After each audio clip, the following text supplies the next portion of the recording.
अध्याय 2 देख रहे हैं, व्यापार से साम्राज्य तक। डिस्कशन ये है कि प्लासी का युद्ध हुआ, उसके बाद प्लासी का युद्ध के बाद बक्सर का युद्ध हुआ, और बक्सर का युद्ध किसके बीच में हुआ? मीर कासिम और कंपनी के बीच में।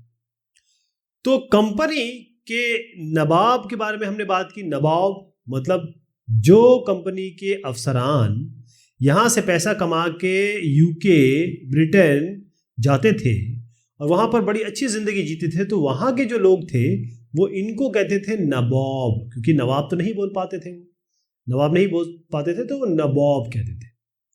अब कंपनी का जो शासन है, देखिए बार बार कहा जा रहा है कंपनी कंपनी।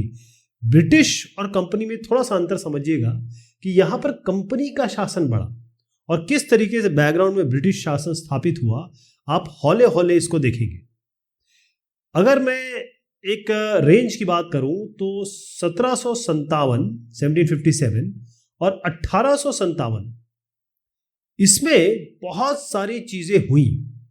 कंपनी ने कई जगह कब्जा किया, लेकिन एक बात इस बीच में बहुत ध्यान रखी गई कि कंपनी कभी भी किसी जगह पे, जो जगह इनको नहीं पता हुई, इसको अनजान जगह कह रहे हैं, अनजान जगह पर ये कभी भी डायरेक्ट आक्रमण नहीं करते थे, सैनिक हमला नहीं करते थे, बल्कि करते क्या थे कि इसको कब्जे में लेने से पहले या इसका अधिग्रहण करने से पहले या इस रियासत को अपने कंट्रोल में लेने से पहले वो बहुत सारी चीजों का इस्तेमाल किया करते थे। चाहे वो पॉलिटिक्स हो या पॉलिटिकल, तो राजनीतिक कह लेते हैं इसको, या आर्थिक हो। अभी आप सब समझेंगे, ये राजनीतिक आर्थिक सारी चीजें आएंगी, आप उसका कंटेंट भी समझेंगे।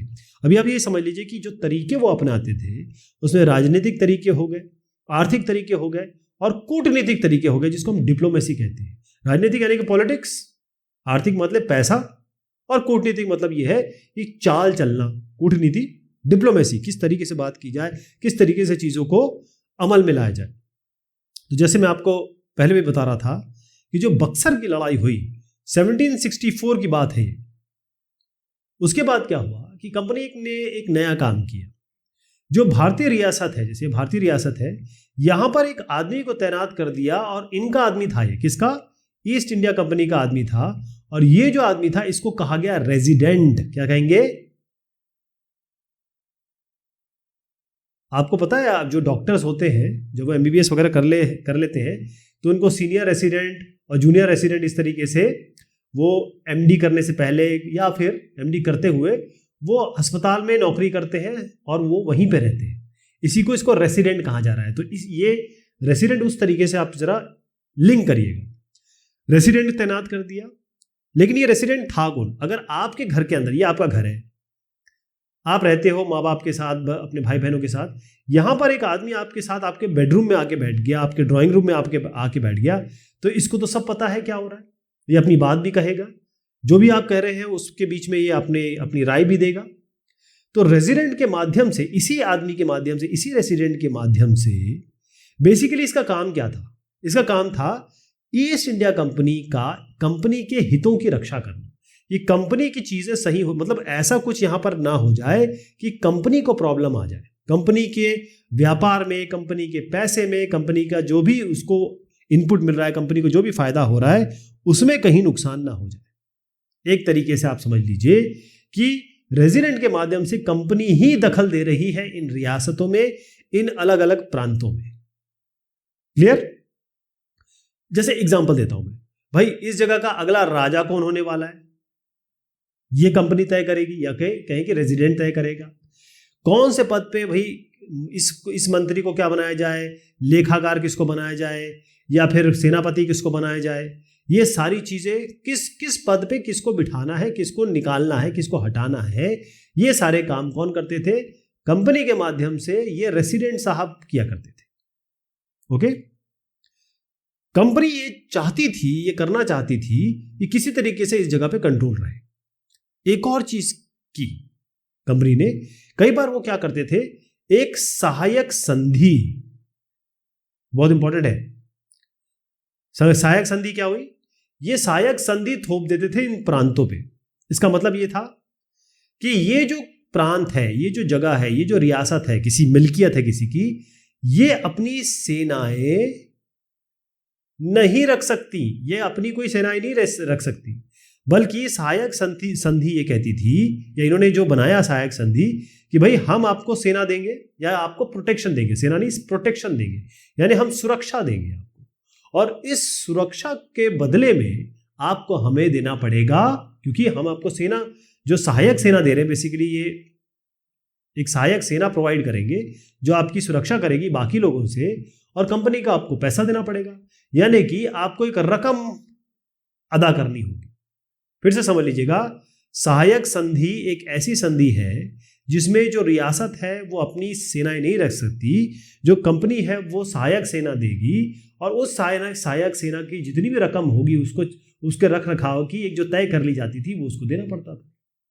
लेकिन कभी कभी ये जो रियासतें हैं वो उतना ज़्यादा नहीं ले पाती थी, राजस्व नहीं होता था, कभी अकाल पड़ गया, कभी कोई बाढ़ आ गई, कभी कुछ और हो गया, किसी और ने आक्रमण बहुत ज़बरदस्त कर दिया, तो ये रकम इनको नहीं दे पाते थे, कंपनी को, ईस्ट इंडिया कंपनी को ये बेचारे कभी कभी रकम नहीं दे पाते थे, पैसा नहीं दे पाते थे, जो कि सहायक संधि में इनको देना ही पड़ता था।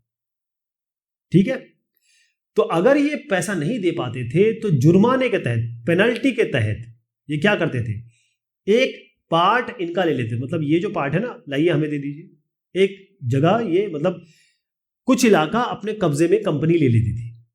मैं आपको बात बताता हूं, 1798 से लेकर 1805 के दरमियान रिचर्ड वेल्सली, कौन साहब, रिचर्ड, पहला अक्षर लिख रहा हूं, ये लिखा हुआ यहां पर, रिचर्ड वेल्सली साहब थे, ये गवर्नर जनरल थे भारत के। तो इन्होंने क्या किया, क्योंकि सेना, सहायक सेना को पैसा तो देना पड़ता था, तो इन्होंने फोर्स किया अवध के नवाब को मजबूर कर दिया कि लाइए अपना आधा इलाका दे दीजिए, मतलब ये पूरा है ना, तो पूरा आधा का पूरा इलाका इन्होंने, कंपनी ने ले लिया। और यही काम क्या किसके साथ किया, हैदराबाद के साथ, यही काम हैदराबाद के साथ किया इन्होंने, कि भाई आप रकम नहीं चुका पा रहे, लाओ पैसा दे दो हमको। तो रेसिडेंट की ताकत जिस तरीके से आंकी गई है, रेसिडेंट की ताकत बहुत जबरदस्त थी। जेम्स मिल, जिनका नाम हम पहले भी ले चुके हैं, स्कॉटलैंड के इकोनॉमिस्ट, अर्थशास्त्री और पॉलिटिकल फिलोसोफर या कह ले राजनीतिक दार्शनिक साहब थे। इन्होंने ये कहा कि जो रेजिडेंट रहा करता था, दो शब्द आए इसमें, निषेधाज्ञा यानी कि निर्देश, और यहां पर आएगा अधीनस्थ यानी कि दब्बूपन।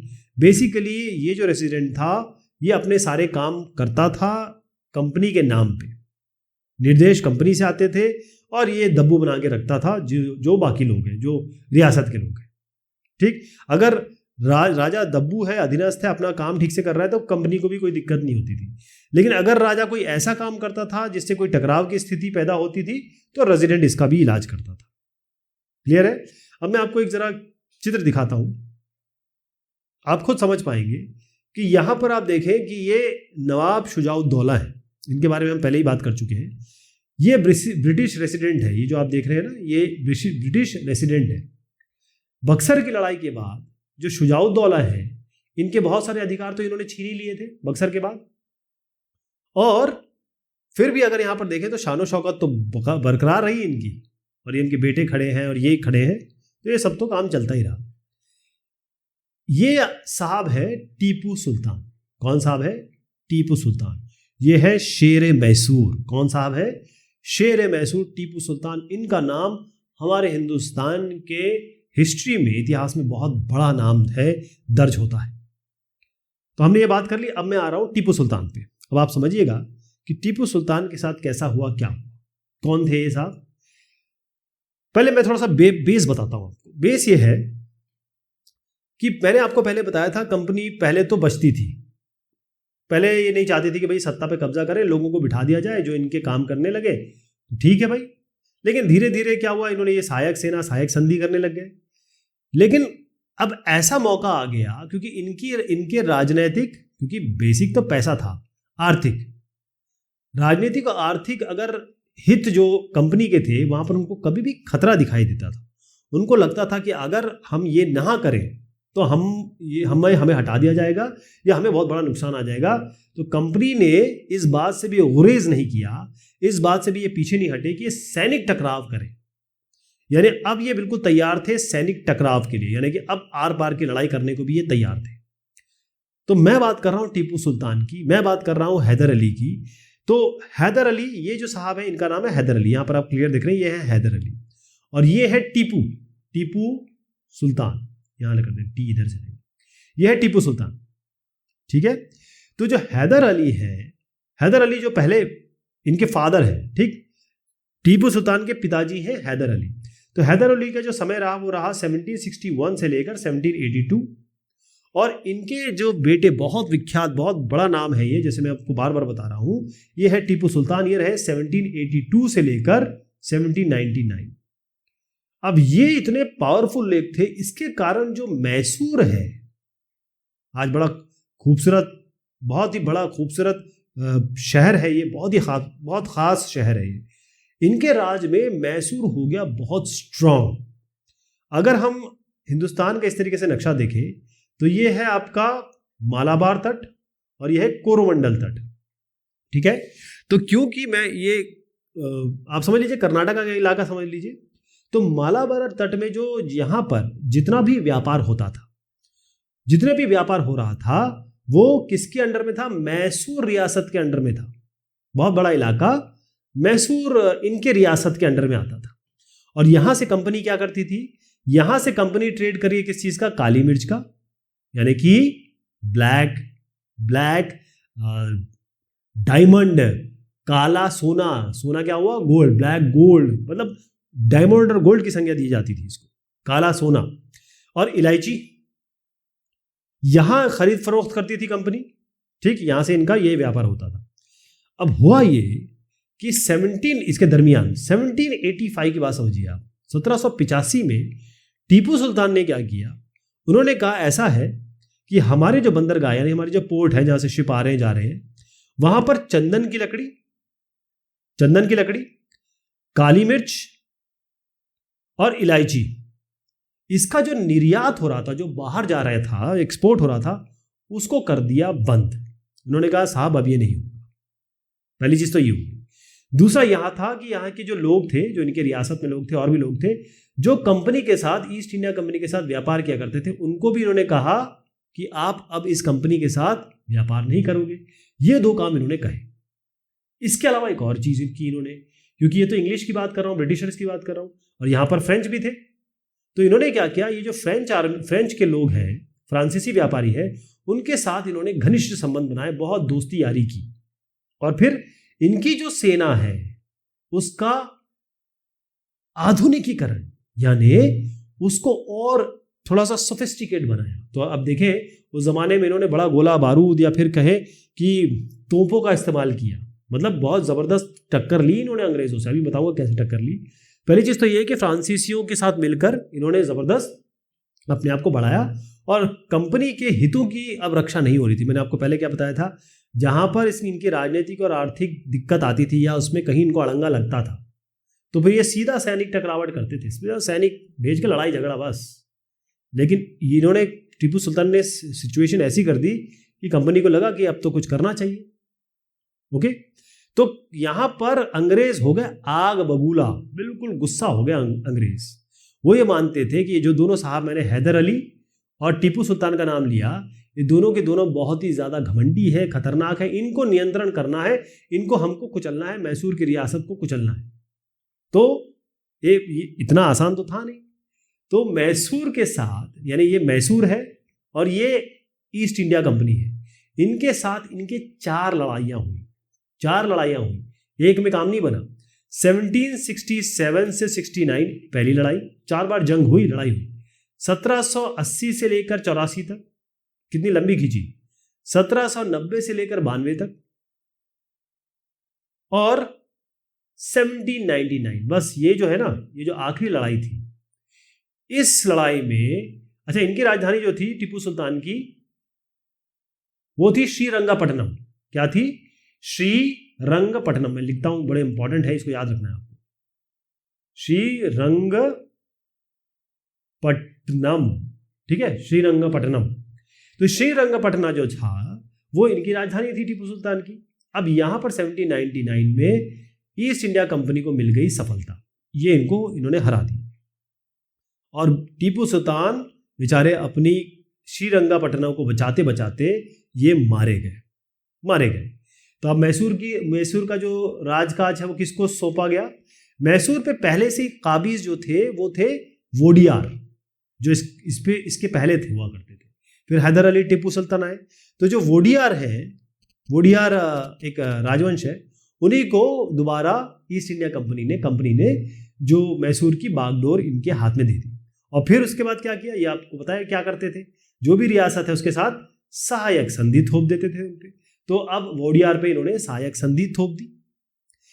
टीपू सुल्तान की कुछ कहानी आपको मैं जरूर बताना चाहूंगा, बड़ा आपको जान के बहुत अच्छा लगेगा, क्योंकि बहुत बड़ा आदमी था, बहुत बड़े इंसान थे। पहली चीज तो ये है कि यहां आपको दिखाना चाहूंगा, बहुत आपको दुख होगा इस बात का कि जो टीपू सुल्तान है, इनके ये बच्चे हैं, इनके बेटे हैं, ये हैं कॉर्नवालिस, लॉर्ड कॉर्नवालिस। उनके सामने इनके बच्चों को पेश किया जा रहा है। तो जब ये लड़ाई हुई, जब ये युद्ध में हारे, तो हुआ ये कि कुछ संयुक्त फौजें थी। कौन कौन सी? देखिए, कंपनी की फौजों को हैदर अली और टीपू सुल्तान ने कई बार युद्ध में हराया, यानी कंपनी बार बार बेचारी हार जाती थी। इसका पावर आप समझ रहे हैं कि टीपू सुल्तान का इतना पावर था कि इन्होंने कंपनी को भी कई बार हराया। ठीक, कई बार कंपनी को हरा दिया इन्होंने। लेकिन आगे हमारे यहाँ कहते हैं ना, ऐसे ऐसे गड़बड़ का झाले हो जाते हैं। 1792 में मराठा, हैदराबाद का निजाम और कंपनी, यानी कि कंपनी के साथ मिलकर मराठा लोगों ने और हैदराबाद का जो निजाम है उनने मिलकर टीपू सुल्तान पे बेचारे के ऊपर लड़ाई की और अंग्रेजों के साथ इनको संधि करनी पड़ी। ठीक, और संधि क्या थी? आप सोचिए, एक बाप से कहा जा रहा है कि हम तुम्हारे साथ एक पैक्ट असाइनमेंट कर रहे हैं, मतलब एक एग्रीमेंट कर रहे हैं, आपको इन 2 बेटों को हमें देना पड़ेगा। कितना हृदय विदारक सीन है। एक और चीज दिखाता हूं, ये ना टीपू सुल्तान का खिलौना शेर है। आज ये जो है लंदन में विक्टोरिया एंड एल्बर्ट म्यूजियम में रखा गया है। कहाँ रखा गया है? लंदन में विक्टोरिया और एल्बर्ट म्यूजियम में। तो ये जो है टीपू का एक बहुत बड़ा मशीनी खिलौना था। इसमें एक नकली शेर देख रहे हैं और ये यूरोपीय एक सिपाही को दबाए हुए है। अगर इसका हैंडल इस तरीके से घुमाया जाता है ना, जैसे ही हैंडल घूमता है तो ये नकली शेर जो है दहाड़ता है और इस बेचारे की चीख निकलती है, सिपाही की चीख निकलती है। तो जब 4 मई 1799 को टीपू सुल्तान की जब मृत्यु हो जाती है, तो अंग्रेज इस खिलौने को यहाँ ले जाते हैं, जो ये आज आप देख सकते हैं। एक कहानी भी आपको दिखाता हूँ। इस कहानी से आपको बड़ा जान के खुशी होगी कि भाई टीपू सुल्तान साहब ये शेर मैसूर क्यों कहलाते थे। टीपू सुल्तान शेर मैसूर इसलिए कहलाए, ये मैं आपको दिखाना चाह रहा हूँ कि बैटल कैसी, लड़ाई कैसी हुई, श्रीरंगपट्टनम की लड़ाई, जो मैं आपको ये समय बता रहा हूँ ना 1792 का, जब मराठे हैदराबाद के निज़ाम और कंपनी ने मिल के टीपू सुल्तान के साथ लड़ाई की थी। ये जगह है वो श्रीरंगपट्टनम। चलिए, होता यह है कि ये जो साहब है, कोई भी राजा होगा उसके लिए अच्छी अच्छी बातें लिखते हैं लोग, है ना, अच्छी बातें लिखी जाती है। तो इनके लिए एक कहानी बड़ी फेमस थी। वो ये था कि एक बार टीपू सुल्तान जो है वो अपने एक फ्रांसीसी दोस्त, ये टीपू सुल्तान हो गए, अपने फ्रांसीसी दोस्त के साथ ये गए जंगल में इनका आमना सामना हो गया एक बाघ के साथ। ध्यान रखिएगा, शेर मैसूर है ये, लेकिन इनका जो सामना हुआ वो इस शेर के साथ हो गया। जैसे ही शेर है सामने आया तो इनके साथ इनकी जो बंदूक है उसने काम नहीं किया, मतलब वो पिस्टल चली नहीं। और इनका एक डैगर था, जिसे कहते कटार, वो जमीन पे गिर गया। अब क्या करते, ये बिल्कुल सामने है, इनकी बंदूक नहीं चल रही है और इनका जो डैगर है वो नीचे गिर गया। लेकिन फिर भी इन्होंने अपने हाथों से इस शेर के साथ लोहा लिया, लड़ाई की और किसी तरह मौका पार के ये कटार उठाया, अपना कटार यानी डैगर, और उसके बाद इस शेर को मार गिराया गया। और इसी कहानी या इसी, पता नहीं रियलिटी है या नहीं है, लेकिन इसी के बाद ये टीपू सुल्तान साहब को शेर मैसूर कहा गया। और इनका जो झंडा था ना, इनके जो रियासत का जो झंडा था, उसमें भी शेर की तस्वीर है, शेर की तस्वीर है। ठीक, अब इसके बाद क्या हुआ, कंपनी रुकने वाली तो थी नहीं। अब इन्होंने की मराठों से लड़ाई। किससे? मराठों से लड़ाई की। मैं आपको जरा मराठा का एम्पायर बता दूं, फिर आपको ये जान के बड़ा अच्छा लगेगा। इसमें 2 नाम भी आने वाले, इनका भी चेहरा देख लीजिए। ये जो है मराठा एम्पायर है, ये है मराठा एम्पायर। काफ़ी जगह तक इसमें मैं आपको इंदौर का नाम लिया जाएगा, ग्वालियर है, पुणे है, यहाँ नागपुर तक खिंचा हुआ है, ये पूरे इलाके का नाम आएगा। ठीक, तो मराठों की मैं बात कर रहा हूँ। मराठों से कैसे लड़ाई हुई? हुआ ये था कि 1761 में पानीपत की तीसरी लड़ाई हुई और इसमें ये मराठा और अफगान के बीच में हुई थी। अब मराठा इसमें हार गए, अब अहमद शाह अब्दाली से हारे थे शायद। जब ये हार गए तो मराठा का जो सपना था, क्योंकि मराठा तो पुणे से यहाँ तक, पानीपत यहाँ आए, दिल्ली तक पहुंच चुके थे, तो अब इनका एक सपना जो था कि भाई हम देश में शासन करें, वो तो चकनाचूर हो गया। इनका ये जो एक दिल की एक तमन्ना थी वो खत्म हो गई। उसके बाद क्या हुआ कि ये जो मराठा साम्राज्य है ये कई भागों में डिवाइड हो गया। तो कैसे ऐसे भाग में डिवाइड हो गया? एक भाग जो है जैसे सिंधिया को मिल गई, सिंधिया राज इसके चीफ्टन हो गए या फिर सरदार हो गए, राजवंश हो गए। ये होलकर को मिल गई, ये आपका गायकवाड़ हो गया, ये आपका भोसले हो गया, भोसले जो नागपुर वाले, तो ये हो गया। अब ये जो सारे सरदार थे ये पूरे के पूरे किसके अंडर में थे? ये जो सारे सरदार थे एक मेन के अंडर में थे, और जो मेन है उनका नाम है पेशवा। ये इसको कहते थे सर्वोच्च मंत्री, यानी कि जो प्राइम मिनिस्टर है, सर्वोच्च मंत्री। तो एक तरीके से इनकी कन्फेडरेसी थी। कन्फेडरेसी का मतलब होता है राज्य मंडल, या कहेंगे एलाइज, गठबंधन। गठबंधन किसका हो गया कि सिंधिया, होलकर, जो गायकवाड़ है, भोसले, सब एक साथ रहेंगे, एक साथ मिलके काम करेंगे और एक दूसरे के हितों का ध्यान रखेंगे। इसी को कन्फेडरेसी कहते हैं। क्या कहते हैं? कन्फेडरेसी कहते हैं। तो ये पेशवा के अंडर में थे। पेशवा आपको मैंने पहले बताया था कि जो हमारे शिवाजी साहब थे वहाँ से पेशवा की बात शुरू हुई, और वो चित्पावन ब्राह्मण हुआ करते थे। और फिर उसके बाद उन्होंने बहुत आगे जो शिवाजी और उनके बाद भी लोगों की सेवा की। तो पेशवा जो है वो पुणे में रहते थे। कहाँ रहते थे? पेशवा रहते थे ये पुणे में, ये पुणे में रहते थे, और एक तरीके से इनकी राजधानी भी थी। यहां पर आप जो देख रहे हैं इनका नाम है महाजी सिंधिया। क्या नाम है? महाजी सिंधिया। और इनका नाम है नाना फडणवीस। फडणीस है वैसे, तो ये जो नाना फडणीस है और जो महाजी सिंधिया, ये बहुत बड़े, बहुत प्रसिद्ध मराठा योद्धा थे और पॉलिटिशियन भी थे। ओके, कई युद्ध हुए किनके बीच में? ईस्ट इंडिया कंपनी, मतलब कंपनी के बीच में और मराठों के बीच में। तो एक के बाद एक बहुत सारे युद्ध में जो कंपनी ने, ये जो मराठे हैं, मराठों को घुटने टेकने पे एक तरीके से हरा दिया उनका बुरी तरीके से। ठीक, तो पहला जो युद्ध हुआ 1782 में हुआ। इसमें क्या हुआ? सालबाई की, मतलब इसमें कोई जीता नहीं, लेकिन एक आपस में एग्रीमेंट हुआ, सालबाई की संधि हुई, इसमें कोई जीता नहीं। दूसरा जो हुआ इसको हम कहते हैं एंग्लो मराठा युद्ध, एंग्लो मराठा या अंग्रेज मराठा युद्ध कह लीजिए। जो दूसरा हुआ, ये तो पहला 1782 में हुआ, दूसरा हुआ 1803 से 05 तक, कई मोर्चों पर लड़ा गया। तो इसका नतीजा क्या हुआ? ये क्या हुआ कि जो उड़ीसा है, उड़ीसा और यमुना का जो उत्तर भाग है, जिसमें आपका आगरा भी आता है और दिल्ली भी आता है, ये भूभाग किसके पास चला गया? ये चला गया कंपनी के पास, क्योंकि फिर इन्होंने एक तरीके से हरा ही दिया या फिर अपना आधिपत्य या एक तरीके से दबाया उनको। फिर हुआ 1817 से लेकर 19, यहाँ ये हुआ तीसरा, पहला ये, दूसरा ये, तीसरा ये। तीसरा युद्ध हुआ 1817 से 1819, ये तीसरा था। यहाँ पर तो इन्होंने मराठाओं को कुचल दिया, मतलब कंपनी ने एक तरीके से इनको खत्म ही कर दिया, कुचल दिया।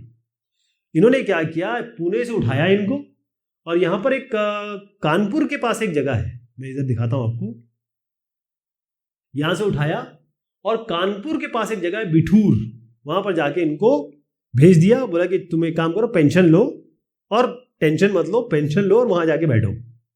राइट? तो कहने का मतलब ये है कि जो विंध्याचल है यहाँ पर, उसका जो दक्षिण भूभाग है, ये बाट, ये भी कंपनी के नियंत्रण में आ गया। तो एक तरीके से इन्होंने मराठाओं को भी पीछे हटा दिया। राइट? पहले मैंने टीपू सुल्तान का नाम लिया, फिर इनका नाम लिया। तो इस तरीके से अपना ये सेना, ये कहें कि आधिपत्य या अपना जो सैनिक शासन है या अपनी राजनीति इन्होंने की ईस्ट इंडिया कंपनी में। अब है सर्वोच्चता का दावा, ये लेकिन हम देखेंगे अगली बार। तब तक के लिए शुक्रिया, मेहरबानी आप सभी की।